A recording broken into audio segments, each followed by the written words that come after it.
Nandito nga ako ngayon sa Taal, Batangas, dito sa Our Lady of Quezasay.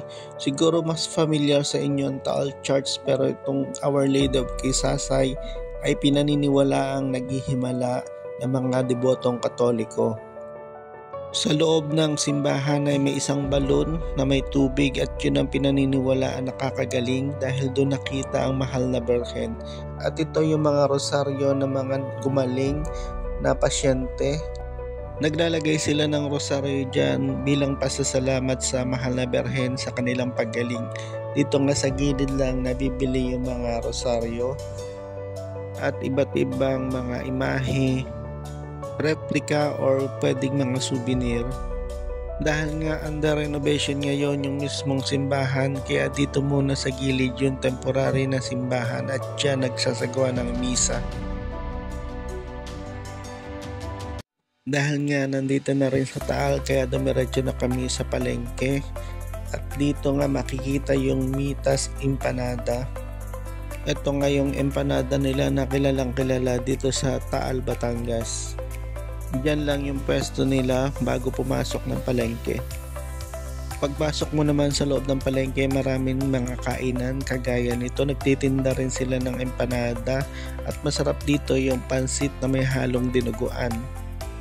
Kaya nga samahan niya ako para tikman at kumain ng pansit na may dinuguan dito sa loob ng palengke ng Taal. Gumagawa din sila ng empanada kaya saktong-sakto masarap itong ituwang na pansit na may dinuguan.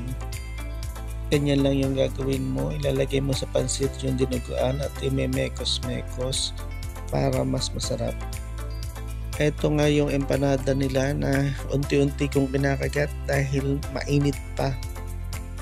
Kaya alam mong bagong luto talaga dito ang kanilang mga tinda. Dito rin sa loob ng palengke ang tindahan ng suman na matamis. Yan yung mga panutsang. Nakakabili rin dito ng kape at iba't ibang mga bagoong suka at tsara. Iba't ibang produkto ng Batangas na pwede mong ipasalubong sa iyong pamilya.